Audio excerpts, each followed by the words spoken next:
situations Yes. where people are inviting us to compromise just to get what they want. We went to years ago, went to a meeting with some ministers around the state and to meet with some representatives in the state. And with all these ministers here, there was money promised to every church if we agreed to turn out so many votes. The meeting was over. For me, the idea is at some point there's always somebody trying to get you to compromise. There's always this high press. And here, think about this. When the financial challenges come on, there's always a temptation to try to get some quick money. Let's just leave that one alone. When you're trying to diet, every commercial comes on that has food. Never saw that many commercials come on in your life until you get ready to start that. I bob, whatever they are right now. All these commercials coming on. Papa John, all these commercials come on. So here's what happens. So the heat is there. And the question is, are we still going to follow actively? Follow actively in the heat. Here's the next one. We go back in faith. It's following actively in the hurt. Everybody has been hurt at some point. Amen, somebody. We've all been hurt. Can we still follow God actively even though we've been hurt? Can we still go back in and say, I'm still going to trust God and rely on God and depend on God even though I'm hurt? Following actively in the hurt. We had a chance this past Friday, with our first Friday, serving the football team. Please give God just a hand clap and pray for the privilege of being able to feel and grace that serving as well. And as a result of that, we had, and every year we come around, so we keep praying a hedge of protection around them and no hurt, harm, and danger will come. But let me see the hands of anybody who's ever played sports in your life at any time. At some point when you play sports, you're going to get hurt at some point. Now, I'm not talking about your leg hanging out. I'm talking about, and there have to be a time you got to play hurt. There are going to have to be times where you may not feel 100%. When you don't feel like going to work, you got to play hurt. There are going to be times you're going to feel like going to do it, going to the field, but you got to play hurt. And when God says that, I need you to still have enough trust in me to follow me even when you're hurt. I need you to trust me enough to know that if you keep on trusting me when you're hurt, I'm going to lead you to healing. I need you to trust me enough to know that even when it does not look good, if you follow me in the dark, I'll take you to the light every time. How are we able to follow God actively in the hurt? Some people use hurt and get so offended, they leave the church and leave God. Hurt. Some folk get so hurt, they make an excuse to go back out and hurt folk. I know Susan Taylor said, hurt people do what?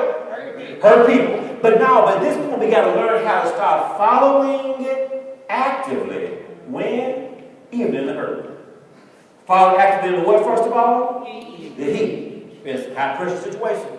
Following actively in what? Hurt. Here's the last one. Here's faith. Following actively, get this one now, in the harvest. Think about that one now. Following actively in the harvest. Yeah, we know what it's like to pray when stuff is not looking good. But can you walk in overflow and still remember where your blessings came from? Yeah, you remember what it was like trying to put pennies together, put enough gas in the tank just to make it to work till payday. But can you now have a new car and a new job with money in your pocket and something more than lent and still remember your blessings? See, some folk can't seem to handle being blessed.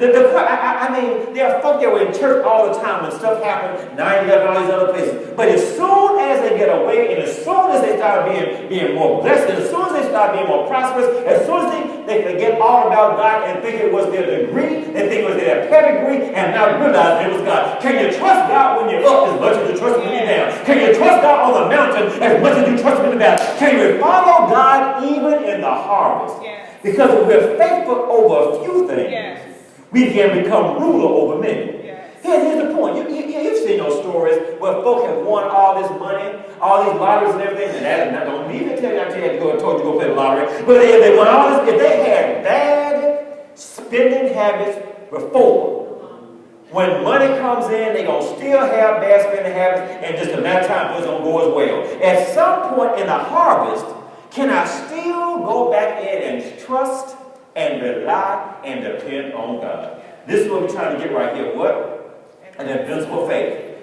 Jonathan had a rule passed in 1 Samuel chapter 14 that he didn't even know about, but honored his earthly father enough and his godly and heavenly father enough to say, if I got to die for it, I'll still die, because he had invincible faith and was spared. The next part about the armor.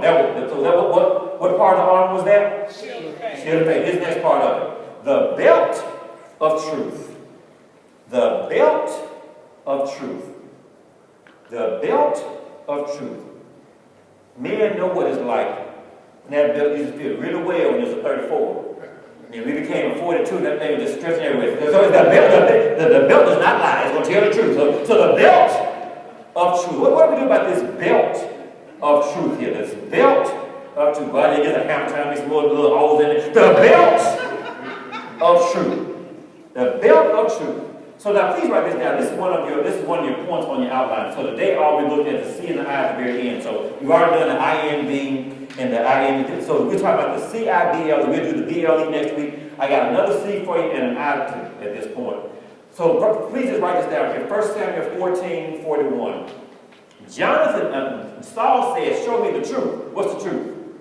If the sin is in me or in Jonathan, that's your I right there, the one that's just before. So you got, if you start from the bottom, L, B, you get from E, L, B, there's an I right there. That's what we're talking about. So write that, the fourth letter from the bottom.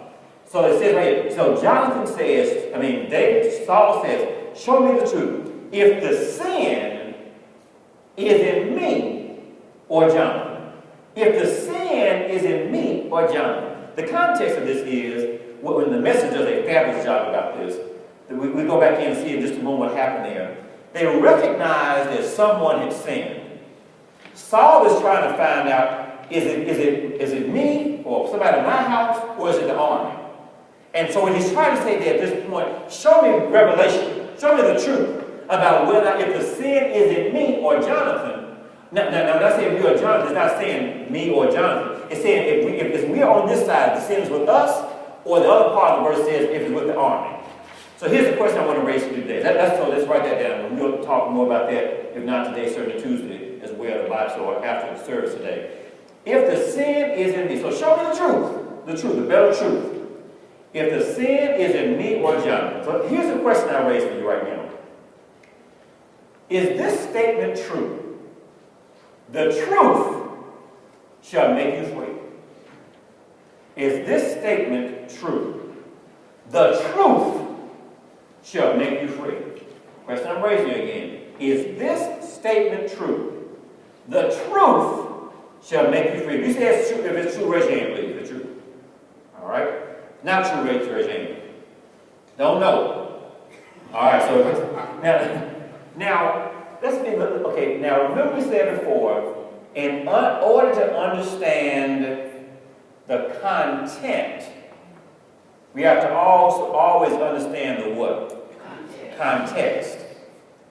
It is true that in John 8:32, it says, you shall know the truth, and the truth shall make you free. It says that. However, if that says that in verse 32, what comes right before verse 32? Verse 31. We got to at least take that one into consideration. Now we're going to read now together. John 8:31 and 32. So here's the beginning of 31. Let's read this together. If ye continue in my word, then ye are my disciples indeed. And ye shall know the truth, and the truth shall make you free. Come on, let's go back to it again now. If you continue in my word, then ye are my disciples indeed. And ye shall know the truth, and the truth shall make you free. So what is there here? So is it the truth by itself making us free? No. It is what? It is doing what? Continuing in the word. And then because of continuing in the word, we are his disciples. And then in turn, we shall know the truth, and the truth shall make us free. Think about it this way. Anybody been to a restaurant to eat before? Ever? Yeah. All right. And someone say, yeah, you get to preach, I go right now. So the idea was, so you go out here for lunch, you have, you got your salad, you got your little appetizer, you got your entree and dessert. Would you agree that that's a complete meal? Yeah. Would you agree? It's not your question. That would be a complete. Now, if you just had just the dessert, is that complete?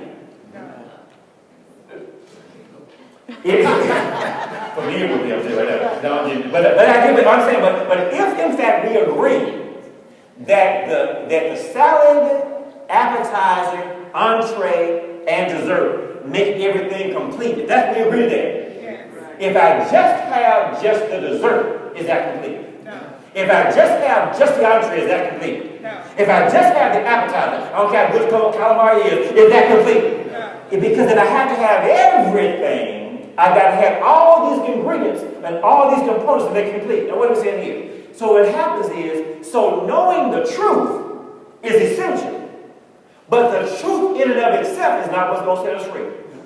It is continuing in the Word. It's being renewed by the Word. It's knowing who I am in the Word. It's knowing how good God is in the Word. And then I know that truth. And then I can get set made free. Come on now. I got to know who the freedom comes when we know who we are in the eyes of God.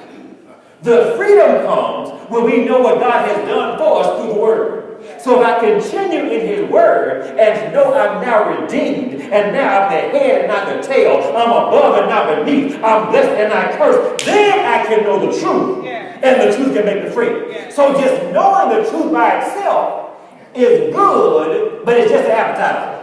I got to have a whole meal by continuing in the Word. That's why we come to church and learn the Word so our mind can be renewed, so I can start thinking like Jesus and responding like Jesus and functioning like Jesus. And then once I know that truth, the truth can make me. So what's the truth that we know? What's our truth? What's the truth? Read this with me one more time, and I'll tell you the truth. Read this. If you continue in my Word, then you're my disciples indeed, and ye shall know the truth, and the truth shall make you free. What's the truth now? So first of all, the truth belongs to God. Be clear about it. The truth belongs to God. It's not fake news. The truth, if the Word has said it, the truth belongs to God. Now here's the question. Can we, just like on that movie, can we handle the truth? Can we really handle the truth? If we continue in His Word, we're His disciples indeed, and we shall know the truth, and the truth shall make us free. So what is the truth thing? Please read the first part. What's the truth? You are more incredible than you know. You deserve more than you think. That's the truth. What's the next truth?